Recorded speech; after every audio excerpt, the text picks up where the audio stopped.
بسم الله الحمد لله رب العالمين والصلاة والسلام على رسول الله.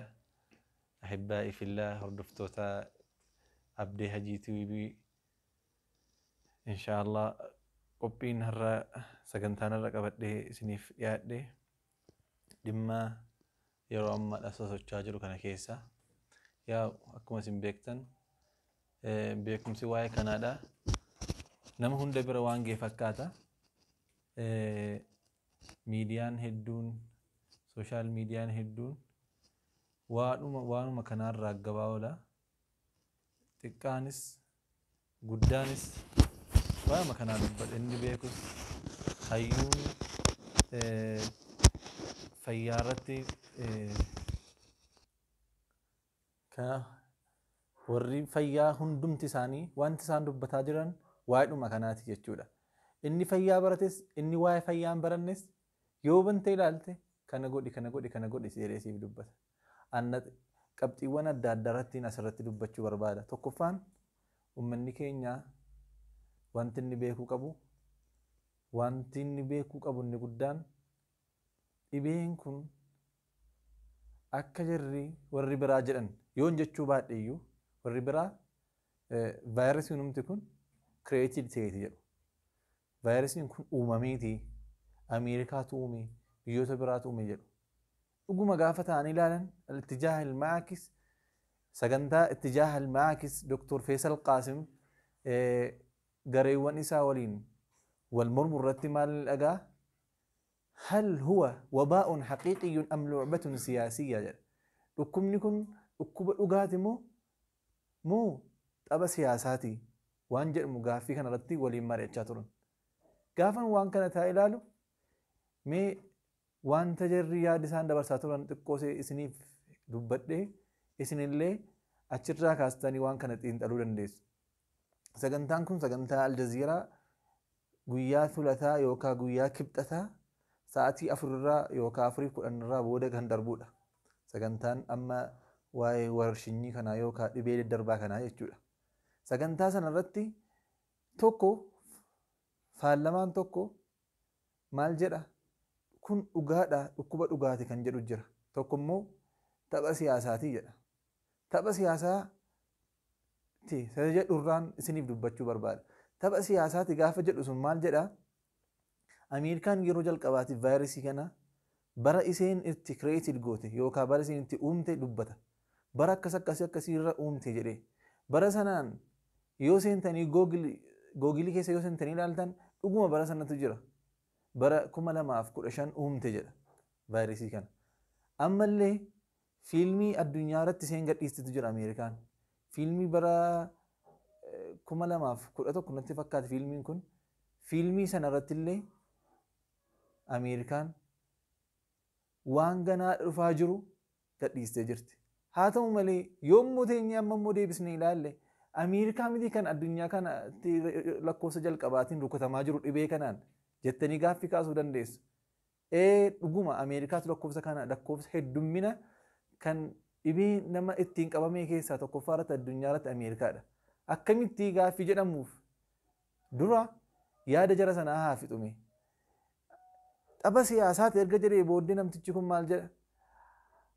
Ameerikaan magaalaa Wuhaanitti yookaan magaalaa Chaayinaa keessatti argamtutti dhibeen kun akka inni babal'atu goote.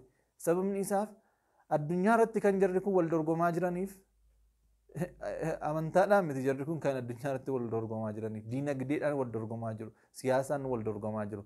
Sun siistemiin ittiin addunyaa bulchu sistemii diimokiraasii ta'uu danda'a. Inni kun sistemii waan shuyuuciyyaa yookaan waan biraa ta'uu danda'a sistemiin ittiin addunyaa bulchaa jiru. Alaa kulli haaliin inni haa maal jarri kun lamaan waliif faallaadha waan ta'aniif Wuhaan magaalaa Wuhaan erga tuqe dhibeen kun magaalaa biraatti hin dabarre waan sin ajaa'ibu keessaa. Irra hedduu magaalaan tuqamte dhibee kanaan magaalaa eessaati magaalaa Wuhaan qofa. Magaalaa biraatti utuu hin daddarbii dhibeen kun mubaasharatan kallattiidhaan biyyoota biraatti darbe. Biyyoota gurguddaa akka Ixaaliyaanii, akka Saawuz Kooriyaa yookaan Kibba Kooriyaa, ammallee Jaappaan, Iiraan biyyoota marhalaa tokkoffaa irratti yookaan sadarkaa tokkoffaa irratti darbeedha kun. Jaaniba kanaan kallattii kanaan gaafa ilaallu osoo magaalaa chaayinaa biraa keessa waliin gahin dhibeen kun akkamitti magaalota biyyoota biraatti darbuu danda'e gaaffii jedhamutu kaafame. Kanaaf taphni kun tapha siyaasaatii jedhe. Mormaan yookaan falmaan ka ittijaaha maakii sagantaa ittijaaha maakii sanarratti sagantaa dhiyeessaa ture. Chaayinaan yeroo ammaadhaa yoo teenye ilaallu akka waliigalaatti dhibee kana guutummaa guutuutti mo'atteetti yookaan injifatteetti jechuu dandeenya. Yoo dhaabbata fayyaa addunyaarra seentanii ilaaltan namoonni chaayinaa keessatti yeroo ammaa du'aa jiran lakkoofni isaanii hin jiru jechuu dandeessu. Dhaabbateera bakka sanatti namoonni qabamaa jiran illee. Gonfattee mo'atteetti jechuudha. Injifatteetti jechuudha. Garuu biyyoonni biraadhaa deebisanii vaayirasiidhuma kana ofii itti erganii ka'aniis haa ta'u ergasii ofiima isaaniitti deebi'anii to'achuu dadhabaniiru. Ammoo kan biraa taphni kun tapha siyaasaa ta'uu isaadha. Yoo ilaallu addunyaa irratti namoonni guyyuudhaan dhukkuba biraatiin du'uu danda'u addunyaarraa. Dhukkuba adda addaatiin du'uu danda'a namni addunyaarraa. Namni kanaan du'e jedhamee guyyaa tokko gabaafamee hin jiru. Guyyaa tokko kan gabaafamee hin jiru. Dhukkubni influenza bara 2006 bara 2006 Jarmanii keessatti natti fakkaate nama hedduu galaafataa ture. Namni waan kana gabaasaan ture. So kan kanarratti hundaa'uudhaan wanta amma deemu kana yoo teenyee ilaalle tapha siyaasaati. Addunyaa akka kana sodaachisuun akka namni manatti ol galee jaraa wajjin wal qixxaatee dhukkubni dhugaadha haa jennu. Dhukkubni dhugaadha. Haqiiqatan argaa jirra namni du'aa jira namni akka inni ta'u argaa jirra. Garuu dhukkuba kana dura dhukkuba adda addaa ture.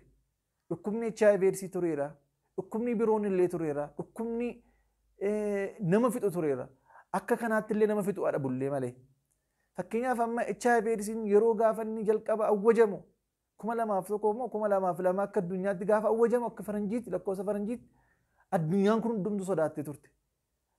Hattaa namtichi wayiidha Biriitaaniyaa irraa Ingilaandi irraa addunyaan sodaachisinaa gadhiisaa akkuma duriitti aadii isaatti haaluma duriitti jiraatu jedhee wayitanni dubbii cimaa dubbatu fuudhanii hidhan namticha sana achi booddee gadhiisanii maal jedhe namtichi sun namtichi gaasanii dhamee bee dhaabbatni fayyaa addunyaa jedhe Dr. Tewoodiroos Adaaniin kun itti gaafatamaan dhaabbata fayyaa addunyaadhaa jedhe. Ministeera alaa irratti hojjetaa ture jedhe. Ministeera biyya dhimma alaa irratti hojjetaa ture jedhe. Wanta inni waa'ee fayyaarraa dhibee fayyaarraa kutaa fayyaarraa wanta inni gahee inni qabu hin jiru. Sababni isaa kanaan dura dhimma ministeera dhimma alaa irra hojjetaa ture. Ammas dhufee guyyuurraan World Health Organization irratti kanatu du'e san ni gabaasu kana dhiisaati jedhe. Osoo deemiiti yeroon kee hagamii jedhaati gaafa dhunaan jettanii sa'aatiin hagana yookaan yeroon hagana jedhe natti hime jedhe. Namtichi sana irraa nu goomson jedhe. Sababni isaa beekumsa irraa qulqulluudha jechuu barbaadeeti. Kanaaf kun akkuma isaatti ta'e haa ta'u wantan isiniif dhaamuu barbaadu ummanni keenya bakkuma jirtanitti khaasatan ummanni rabbitti amantan wanti kun wanta rabbiin qaddare malee akka hin taane beekuu qabdu. Namoonni tokko koleeraa zamana sahaabaa tureef zamana sahaabaa koleeraa ture. Koleeraa zamana sahaabaa tureef dhibee kana wal fakkeessuu wal madaalchisanii waliin deemsisuu barbaadu. Kun garuu wabaadhaa fi xaa'uuniin garaagara. Namni xaa'uuniidhaan du'e hadiisa sahiha jira hadiisa shahiida. Wabaan immoo dhibee biraati. Xaa'uuniif wabaan akka ulamaan islaamaa kaanitti dhibee adda addaati kun. Sun dhibee addaati koleeraan. Ka rasuulli rabbii alayhi salaatu wasalaam madiinaaf makkaan galu kan isaan jedhan jechuudha. Kun dhibee biraati. Dhibee kanaan wal qabsiisanii ergaa adda addaatu daddarbaa miidiyaa irratti argitanii jirtu waan adda addaa irratti argitanii jirtu. Sana ulamaayiti siqaatii addaan baafadhaa. Inni lammataa yaadan dabarsuu saniif barbaadu targaaggaa tasgabbaa'aati. Rabbii keessanitti hirkadhaati. Akkuma aadaa keessan duriitti deemaa. Ogeessonni fayyaa yaani waan isaan daddabarsantu jira ergaa isaan ummata keenya fayyada jedhanii daddabarsantu jira sana qabachuu waliin sodaa heddummeessuu dhabuudhaan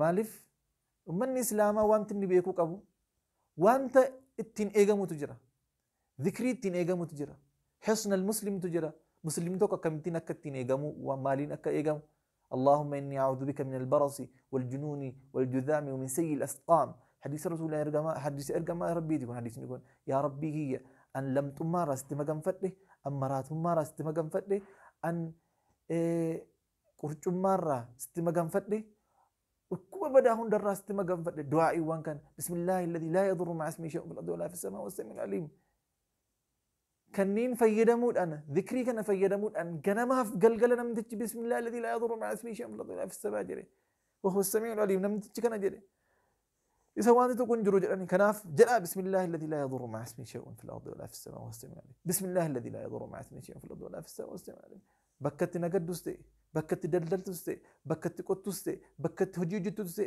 كان جري أعوذ بكلمات الله التامة من شر ما خلق أعوذ بكلمات الله التامة من شر ما أعوذ بكلمات الله التامة من شر ما خلق كان جتشودان وفهيغنو هدوس هاغنا مرة صداچونين قبمو وانتي أفه هندمتو ربين أفه إن شاء الله رب من نرى ربيا والسلام عليكم ورحمة الله